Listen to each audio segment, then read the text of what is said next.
What's going on YouTube? Today I am going to be bringing you guys a video on the top 5 mages in the solo lane.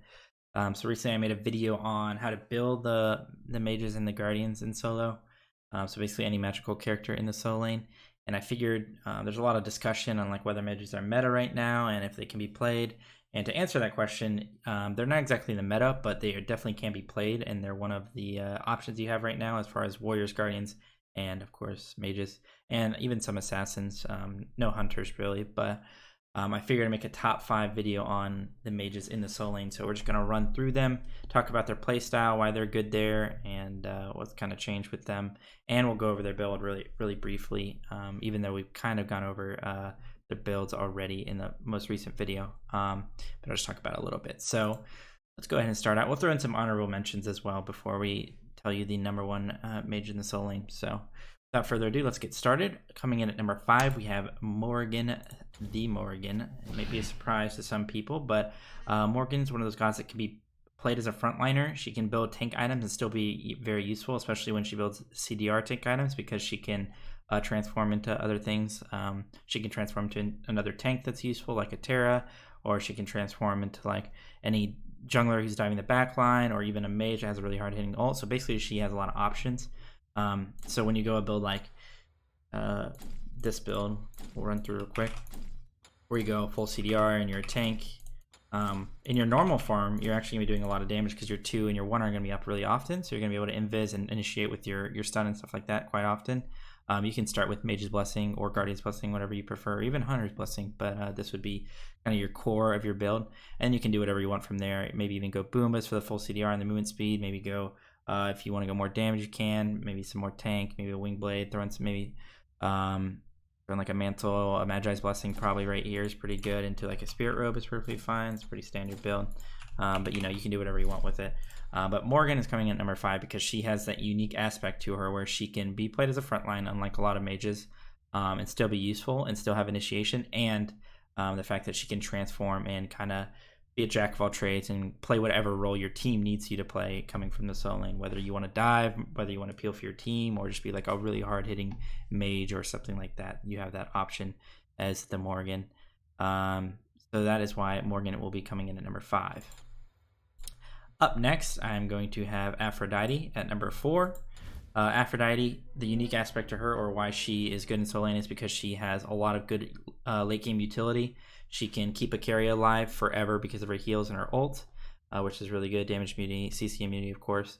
It's really hard to really punish her in the early game. If you're a really good solo laner and you're playing at super high pressure, you can get away with like invading blue and stuff like that and really pressuring her out, but it's going to be a little bit more difficult. And if you're Aphrodite and you just go something like Guardian's Blessing, and then rush your boots, go into cooldown boots, breastplate, once you hit this power spike, you're going to be really hard to deal with. The normal build would be something like cooldown boots, breastplate, Lotus Crown. If you need to go magical defense, then go something probably like Void Stone. You could also just go like Oni Hunters here, if you don't need the damage, but Void Stone's good. Into something like Rod of Asclepius. And then I like to go something like Rod of Tahiti last item because it increases your healing.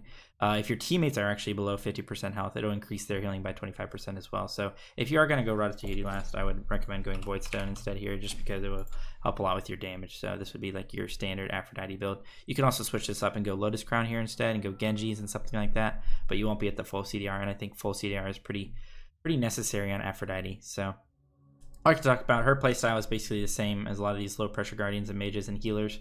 Is you kind of just AFK at your tower line, use your sustain to your advantage by tanking the minions and stuff, and making sure you get your Guardian's Blessing fully stacked so that you can start scaling in towards the mid game and late game, where you're going to be your strongest and you're actually going to be a little bit more useful probably than the enemy solo, as long as they're not a late game character. So that's Aphrodite's strength and uniqueness in solo, is that she has a ton of sustain and a ton of late game utility. But you do have to be careful about the early game pressure because you can kind of get owned in that regard. But that's why Aphrodite will be coming at number 4. Up next, we're going to have Zhang Kui. Zhang Kui has been one of these characters that's often been out of the meta completely, but as of recently, he's been a lot more in the meta. And I think basically at the end of the summer split, he was pretty much the top pick in solo. He's been nerfed a few times. Some of the items have been nerfed, and the meta's changed a little bit, so he's not as good as he once was, but he's still a very good mage to be picking up in solo. If you're going to play him, you can pretty much go any starter item you want, Guardians, Warriors, even Mages. Probably recommend going Mages on Zhonghui.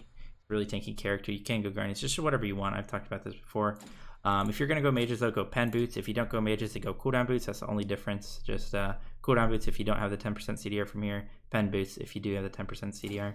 And then you're going to be going into Breastplate of Valor, Void Stone, if I can build it.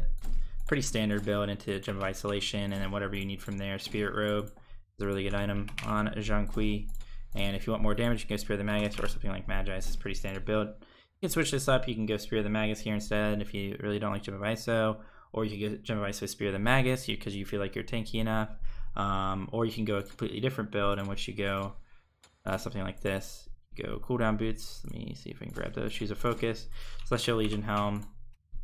This is another build you can go on Zhonghui.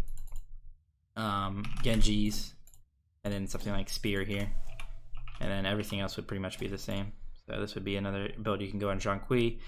Instead of going Magi, I would probably go Gem of Iso though here. It'll help a lot with your damage, and you're going to be really tanky with this build and still do a lot of damage, like I said. So Zhonghui is just another one of those characters that can be played as a frontline in solo, and that's why he's viable. Pretty much any mage that's viable in solo can be played as a frontline, and that's why they're actually viable there. So that's why Zhonghui is so strong, because he's so tanky coming out of that lane. He wins a lot of the lane matchups. He can out pressure. He still clears really well. He does a lot of damage in fights. Like, he's one of the highest damaging gods pretty much in the game when it comes to fights, especially from ahead. Very, very hard to deal with when you dive the backline, especially if you go something like Blink. And a lot of the mages can't be played like that. They can't be played in your face and going on you nonstop, whereas Jean can definitely do that. So that's one of his biggest strengths and why he's able to be played in the solo lane and was a top pick and is still a very, very good pick. So Zhonghui will be coming in number 3. Up next, we're going to be having Chonga. So Chonga is a healer, so right off the bat, that's what makes her viable, and that's her uniqueness. She's another one of those characters that can initiate because she has her ultimate and she can long range stun people and start setting up your team right off the bat. So that's really nice. She's safe because of her 2, so she can't really get bullied out. She wins pretty much every matchup in solo lane. And another big strength I think that she has is that she doesn't have to go TP because she can buy everything from base with her rabbits. So that's a big strength for Chonga. When you're playing Chonga, Mages is probably your go-to. You can almost always go Mages, in my opinion. That 10% CDR is really nice. However, you can go Guardian's Blessing, I think, on her, or even Warrior's Blessing if you feel like maybe you'll get out-pressured a little bit early. But in most matchups, you'll be fine. You can go those other star items, especially if they're a jungler you feel like is going to camp you. Even though you usually go Pen Boots on a character when you have 10% CR, the reason you're going to be going Cooldown Boots is because you're not going to be going straight into like a Breastplate or anything like that. I much prefer to go Lotus Crown and Genji's right off the bat. So when I have my blue buff, I am sitting at 40% CDR. I like this just because it gives a lot of your heal. You're going to be healing your teammates quite often, especially when you get to those gold free fights and stuff like that. So you're going to be proccing that really easily, and it's a lot of defense for lane. And the MP5 I think is really important. 20 MP5 is really nice on Lotus Crown, plus 40 MP5 from Genji, so you're never going to be ever running out of mana with this core of your build. And then it kind of just depends from there. I talked about in my last build video, Spirit Robe, Magi's are definitely viable options if you need defense. Gem of Iso I think is really good on Chonga. It makes her really, really annoying, and it's just one of those items that increases her heals, her scaling, and makes her a little bit tankier, especially with the CCR and everything like that. But if you don't want to go that, you can go like Magi's here. If they have a lot of auto attackers, make Guardians fine. So that would be the build on Chonga. Pretty much all these characters are played the same way, except for Zhang. Well, Morgan, you just have to play her a lot and get a feel for her and understand her when you want to transform, what you want to transform into. The healers basically all play in the middle of the fight. They heal their backline, help their backline, but they can also dive and they can initiate and everything like that. So you just have to really understand the characters and play them a lot. Zhonghui basically always just goes in. He always goes in the carries, especially with Blink. He blinks on the carries. Especially, so his playstyle is pretty straightforward. Just basically dive their backline. Chonga's can be played kind of either way as well. And her strength, obviously, once she gets to that late game, like a lot of these mages in solo lane, she's very, very useful and has a lot of utility and has a lot of upsides to her as far as heals, very hard to kill, lots of damage, long range poke, everything like that. And she can buy sentries from base, so she can be at Fire Giant dances forever and just be buying sentries and having them constantly come back to her with them. So that would be Chonga at number 2. And before we announce the number 1 solo mage, I'm going to go over some honorable mentions real quick, just briefly mention them, not too much. I think Oposh is definitely an honorable mention. He's more of a counter pick, though. If they get Aphrodite, if they get Hell, if they get Baron, possibly, if they get any of these healers, Terra maybe, Oposh is a pretty viable pick into that, and you can definitely stomp the lane. Good counter, especially. His build is very similar to Zhang's, like I talked about before. Ao Kuang, I think, is a viable solo. You build him, basically full tank, full CDR, and just execute on cooldown and constantly be going in on their backline and maybe even executing their tanks. It kind of just depends on the situation. Pretty standard, just full CDR, full tank build, basically, on Ao Kuang. You definitely want to pick him in some more greedy matchups, some greedier matchups, like into some low pressure Guardians or maybe some low pressure Warriors. He would be a good pick. Kronos, I think, is still a viable solo laner. His build is going to be a little bit different. I would probably go like Warlocks and stuff on him and kind of just go like a hybrid Bruiser build. And his strength is that he does really well in lane for one, and can bring you some auto attack damage in the mid game and stuff like that, but definitely not as useful as some of these other characters, and that's why he's not nearly as viable as them. And then last but not least, I think for honorable mentions, I'm going to throw in Raijin, because I really like playing him in solo. If you go full CDR on him with Genjis, it synergizes really well with his passive, so sometimes you can get your 2-1 off like 3 times in like a matter of like 10 to 15 seconds, so it's just a lot of crazy damage. Some good utility, really hard to deal with because his dash is up so often, so he's really hard to kill. His ult, still going to be useful with the taunt spheres, and he does a lot of damage, surprisingly, with a Bruiser build, so and you can't really get bullied out in lane too hard. Pretty safe character, easy wave clear, everything like that, and he's just fun to play in solo in my opinion, so definitely give him a try, and that's why I have him as an honorable mention. And then last but not least, I will be throwing in Baron Samedi at number 1. So Baron Samedi is one of the most recent mages released. I think the most recent mage release besides Hera, who's coming out next week. And the reason he's so good is he kind of has a bit of everything. He has initiation, he has tons and tons of damage, he has utility with the movement speed and the heal on his 2. His CC is good. You can suck people across the map and stun them and still do a ton of damage within. It's a long stun. And then the 3 is basically a 2.5 second root. Even though it's a slow tier root, the entire time, once they've been hit by the ability, they're so slow that it's basically a root, and you can guarantee pretty much all your damage, and as long as they don't have an escape or anything like that. But at least you're forcing their escape. All of his abilities are damaging, so that's really good. Really hard to bully out, especially if you go something like Guardian's Blessing, and kind of just stall out the lane. The build I usually like to go on Baron is a Bruiser build, where I go something like Celestial Legion Helm. So I go cooldown boots, Celestial Legion Helm, Genjis, into whatever I need here. It could be Gem of Isolation here. Definitely a viable pickup in that situation. You're at 30% CDR with blue buff. Into something like Spirit Robe. You could even go Spear the Magus here instead. And you can also go Void Stone here instead, which is definitely viable. It's just you're not going the full CDR, which I definitely like to do, so I usually go Genjis there. If you don't like to go Genjis and maybe you just want full CDR as soon as possible, you can go Breastplate instead and go Void Stone here, which is definitely a viable option as well. And you can also go Mage's Blessing on Baron Samedi. He has a lot of variability in his build. And if you go Mage's Blessing, definitely go Pen Boots. And if you do go Mage's Blessing, I would recommend going Pen Boots into this build instead.